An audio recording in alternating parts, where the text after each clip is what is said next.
Hello, everyone, and welcome to Art as Therapy. My name's Teacher Maita, and let me share my screen.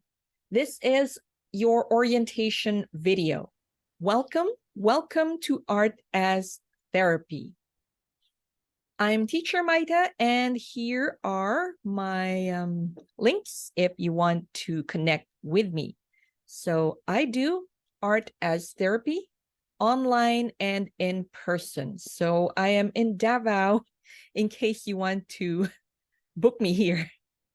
So I can do one-on-one classes, but I also do actually group sessions at the moment. I have a YouTube channel where I share anything about education and art therapy. I also have my books, although my books are all fiction writing. So let me just tell you guys to think of art as therapy as a vitamin. Don't think of it as a medicine. Don't wait till it's dire. You feel like you can't breathe anymore. So these sessions are actually recommended for everyone. Vitamins are there to prevent illnesses and stuff, right? So think of it that way. Art as therapy is something to prevent long-term degradation of your mental health. So it's just there to keep you healthy. You don't have to be feeling something. But if you are feeling something, we'll try to help you as best as we can. But maybe we should also consult a psychologist or psychiatrist. By the way, I am not a psychologist or a psychiatrist.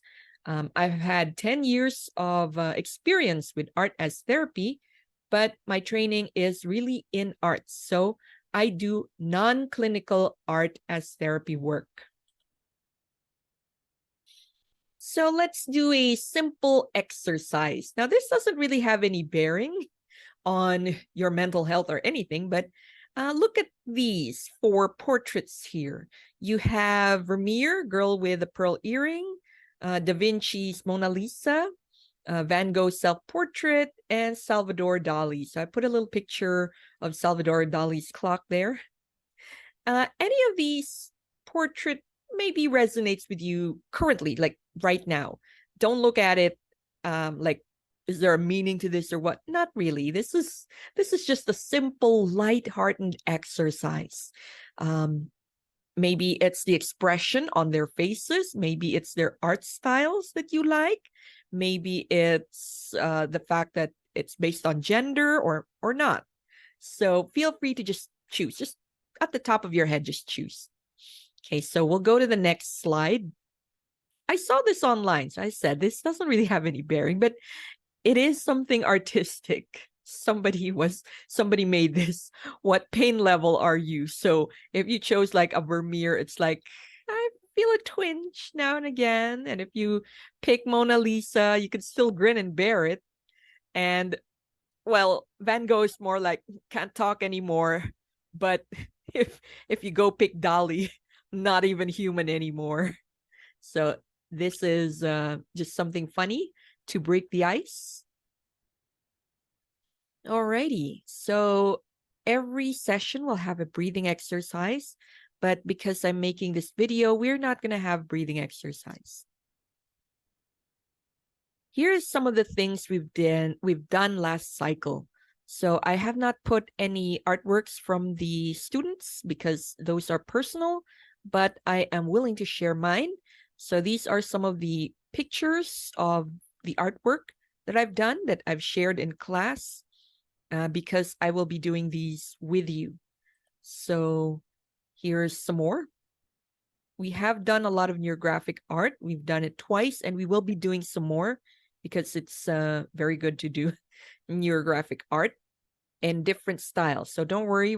For those who have taken my class, we are going to variate them. So you won't feel as if you're repeating activities. And even if you repeat activities, you will be surprised that whatever we do, things don't always repeat itself 100% because when you are doing an activity, and even if you repeat that next week, next month, next year, you are a different person or you are not feeling the same as you're feeling now.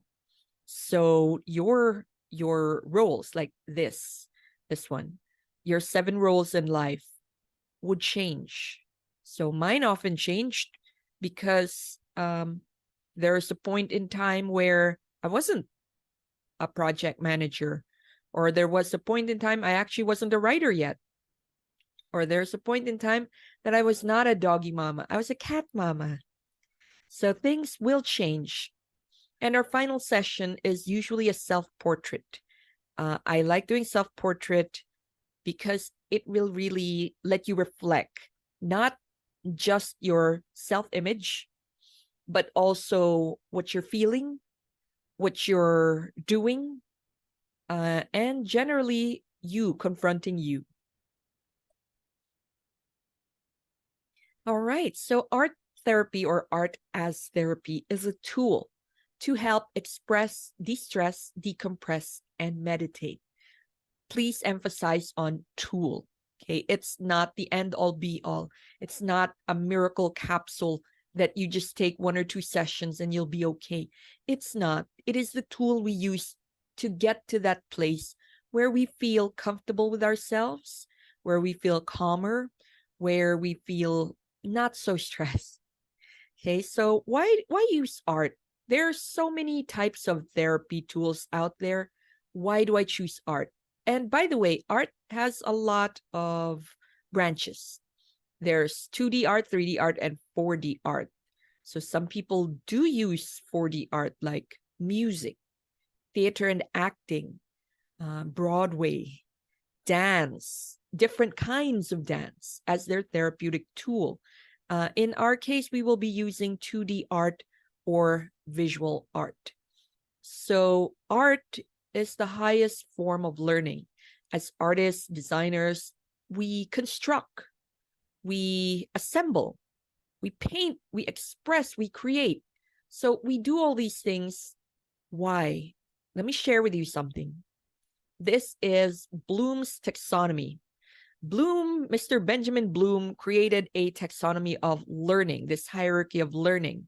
So learning has stages, he said. So first, when we're young, all we do is we remember. We recall the facts, we recall the basic concepts, we know how to define things, and basically we just memorize them because they were taught to us.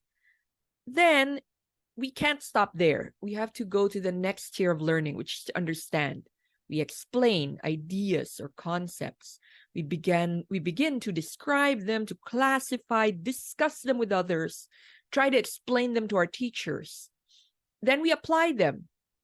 We implement, we solve, we demonstrate, we interpret. So we're doing things to apply what we've remembered because we've already understood it. Then we analyze it. Did I do it correctly?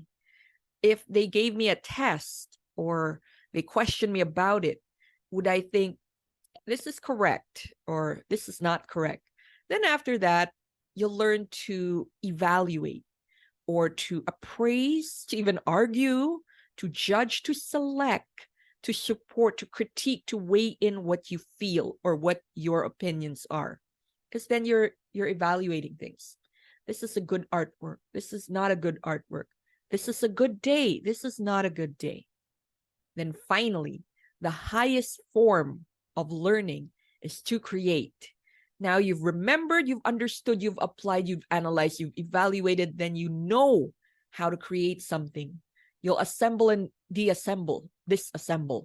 You will construct something. You'll develop something. You will formulate something. You will write something.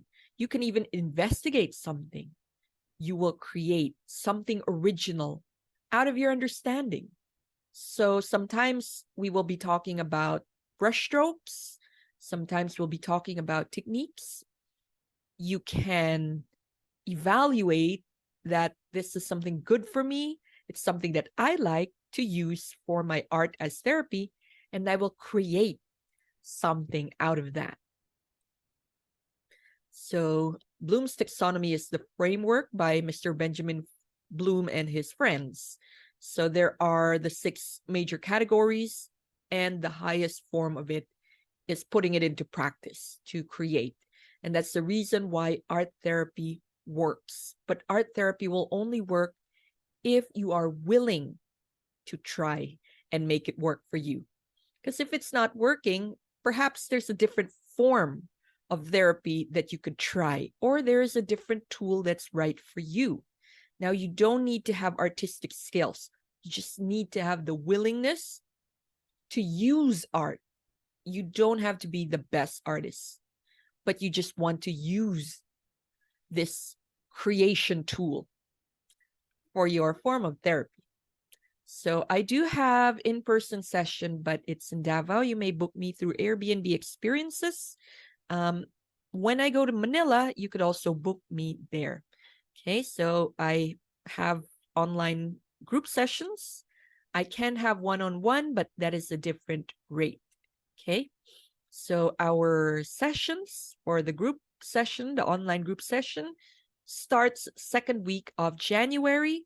That's only for teens and adults. Okay, and if we get a lot more adults, I might separate the class. So at the moment, the class size is not that big, so we only have one session, and that's Monday, 10 a.m. So, all right, you're ready to do this. What do you need to prepare? What materials do you need? Here are some of them. Here's what we're going to be using for our sessions. You'll need a form of watercolor. Don't use oil colors, please.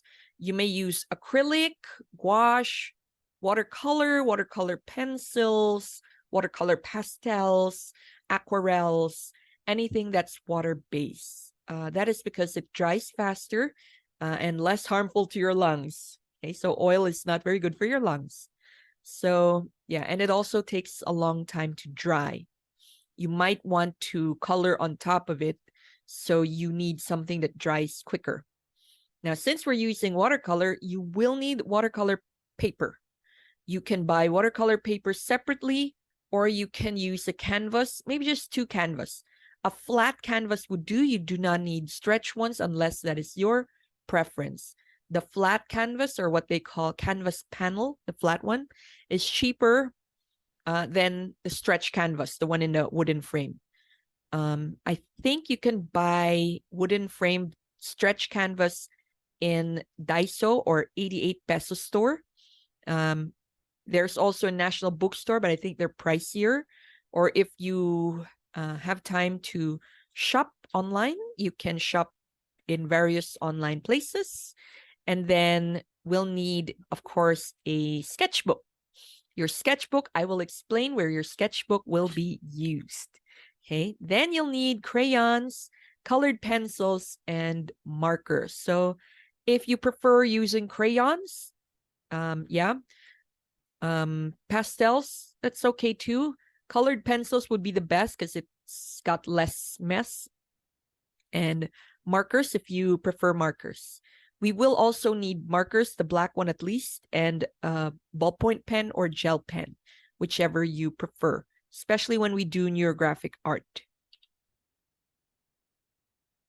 All right, so let me show you what our sessions will be.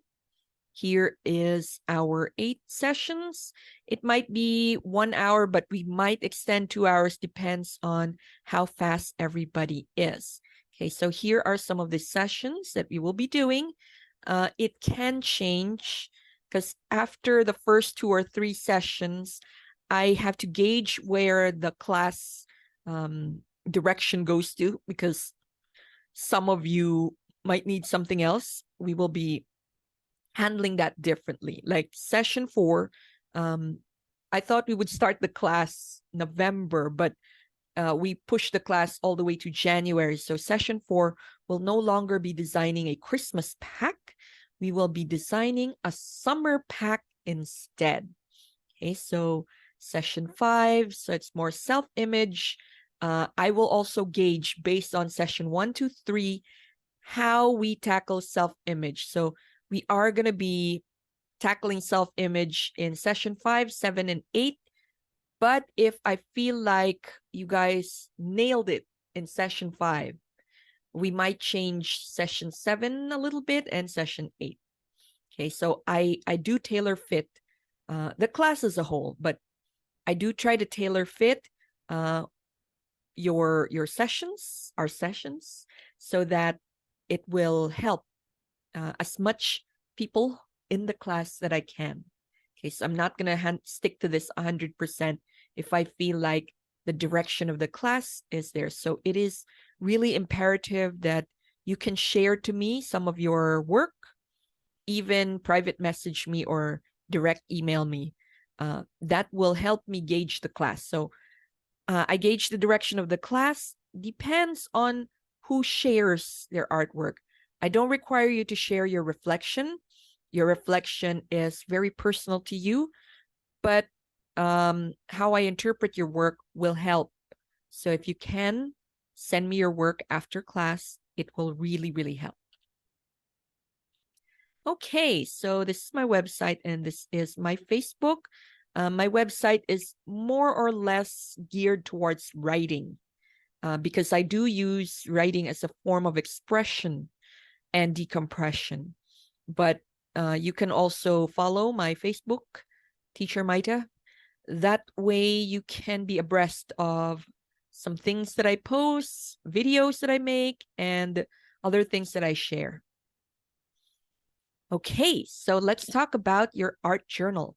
I do require you guys to have an art journal because it will help you keep track of your progress. Sometimes you don't want to have an art journal. You want to draw in separate paper like me. I want to draw in separate paper because sometimes I'm picky with the paper. Sometimes I use watercolor paper. Sometimes I just use bond paper. Sometimes I use Oslo paper. And I have a clear book. And it's more like a cross between a clear book and a clipboard. And that's where I put all my work. You may do that as well. Let me share with you why. Because you might ask, Teacher Maita, can I just do it online? Can I do it digitally? There will be some activities. Well, I will allow you to do it digitally, but it's different when it's tangible. You could really use your hands, especially in art therapy. Using your hands, creating strokes, making a mess, that's part of the therapeutic process. So wherever you're going to do your painting project or any of the artwork we're going to do, perhaps you could put like a sheet, an old sheet or manila paper or shower curtain, an old shower curtain, just so it catches the mess. Because don't be afraid to make the mess. Art therapy, yeah, it can get messy, but it doesn't have to be. I required you guys to pick a coloring medium like pencil color, oil pastel, or what's this? Crayons. Crayons can make a mess. There are some crayons that are a little waxy on the hand. Oil pastel is cray-pass, so it does make a mess in the hands as well. But for those who don't want to deal with the mess, you can use just pencil color. Or when we do something using paints, you can use watercolor pencils. So what can you use? So any kind of sketch pad will do, any brand and any size you are comfortable with, portrait or horizontal. So you can, best if you can already use it as a watercolor paper. That way you don't have to keep switching between canvas or watercolor paper and your art journal. But if you want to, you can just paste it in your art journal.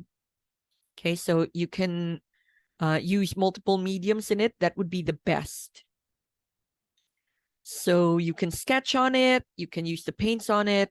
As I said, be comfortable with it. Some people want it big, like 9x12. While some people like it small, 4x6. As long as you can write your reflection where you have your artwork in, that would be also good.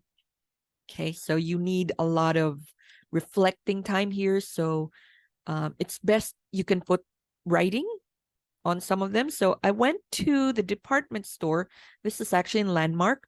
But you can also go to National Bookstore or similar stores. You can get as simple as this craft notebook over here. They have unruled, so it's like plain, like a sketch pad. They have dotted, because I know some people, they prefer dotted, and some people prefer grids, like the math notebook. I found this Van Gogh's World sketchbook. It's a little pricey, but it has thick paper. You can paint on it. So it's really meant to be used for watercolor. And then you can use something this small. This is 4x6, unruled. It's small, comes in white or black. Some people prefer black sketchbook. If you have the coloring medium for that, by all means, you can use that as well. Whatever helps you, that's your preference. Okay. All right. So I hope that helps you guys a lot. I am willing to answer any of your questions. You may email me or message me on Facebook. So facebook.com/teacher Maita, or you can email me. Up to you. With this, I will end this session. I hope to see you second week of January. Now, not all our sessions will be recorded. I will be recording the session, but I might not share the recording if I feel like there's something too heavy to share in class that perhaps your classmates will not be comfortable with me sharing it. Because if I share it to you as a student, you might, some of you have used your parents' email, so they might not be very comfortable with the parents seeing their sharing time. So I will try my best if I can edit out the sharing time, but sometimes it's integrated into the discussion, so it's quite hard. I will try my best to make a recording, but if that's not possible, I might not be able to share something. So it is imperative that you can come to the sessions. All right. So what the format will be, I will try to do it this way. I will do the directions, and then the next 30 minutes will be for the class to create. Okay, that way, if there are sharing, it's part of the creating part, hopefully. At least the instruction part you can get. And then if you don't finish the work, or if you need to leave, you may continue your work anytime during the week and just submit something to the link that I will share. And that way I will also see the direction of the class. All right. So with that, thank you all for attending or watching this video orientation for our Art as Therapy Cycle 2. Thank you, everyone, and see you guys again.